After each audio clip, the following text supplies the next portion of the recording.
Hey guys, welcome back to my channel. আজি মই আপোনালোকৰ আগত মছলা ফিছ ঘৰতে কেনেকৈ বনাব লাগে সেই ৰেচিপিটো দেখাবলৈ যাই আছো। সো বলক ভিডিওটো ষ্টাৰ্ট কৰো। মাছখিনিত মই ইয়াতে নিমখ হালধি সানি কেনে 15 মিনিট থৈ দিছো।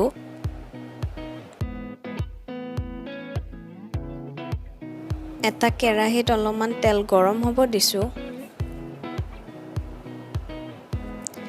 তেলখিনি গৰম হোৱাৰ পিছত মই মাছখিনি দি দিম।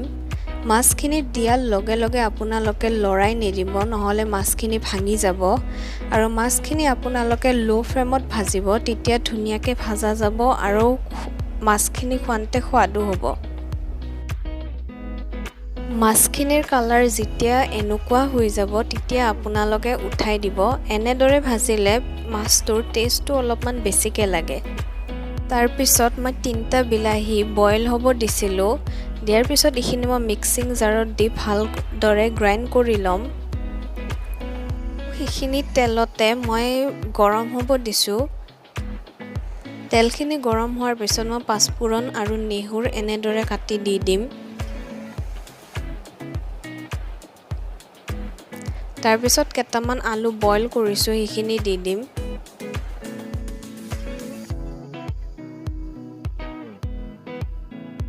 জিৰা ধনিয়া জলাৰ পেষ্ট বনাইছো হিখিনি ইয়াতে দি দিম অলপমান পানীৰ লগত। আপোনালোকে পাউডাৰো দিব পাৰে আৰু মছলাখিনি ভালদৰে ভাজি থাকিম।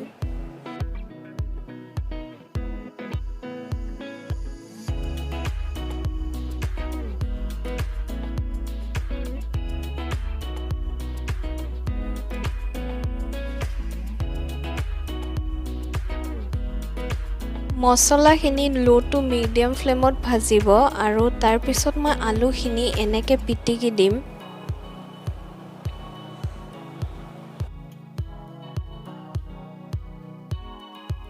আলুখিনি পিটিকা হোৱাৰ পিছত যোনখিনি আমি টমেটো পেষ্ট বনাইছিলো সেইখিনি অলপমান পানী দি ইয়াতে দি দিম আৰু বিলাহীখিনি উতল আহিবৰ কাৰণে গেছত থৈ দিম। ইখিনি টাইমত আপোনালোকে গেছৰ ফ্লেমটো হাইও কৰি দিব পাৰে।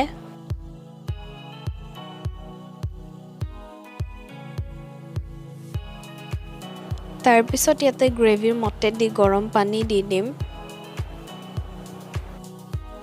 1 চামুচ নিমখ দিম, বেছি নিদিব কাৰণ আমি মাছ ভাজা তেলটোতে আঞ্জাখিনি বনাইছো তো মাছত অলৰেডি নিমখ আছিলে।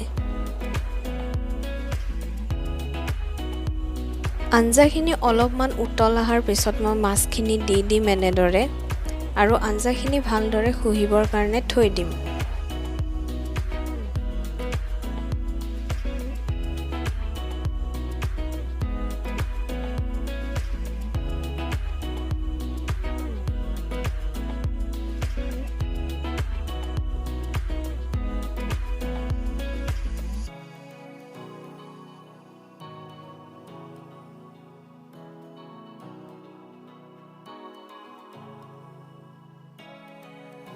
আমাৰ মছলা ফিছ হৈ গ'ল। সো গাইস আজিলে ইমানে। মোৰ যদি ভিডিওটো ভাল লাগিল তে লাইক কৰিব, শ্বেয়াৰ কৰিব আৰু মোৰ চেনেলটো সাবস্ক্ৰাইব কৰি দিব।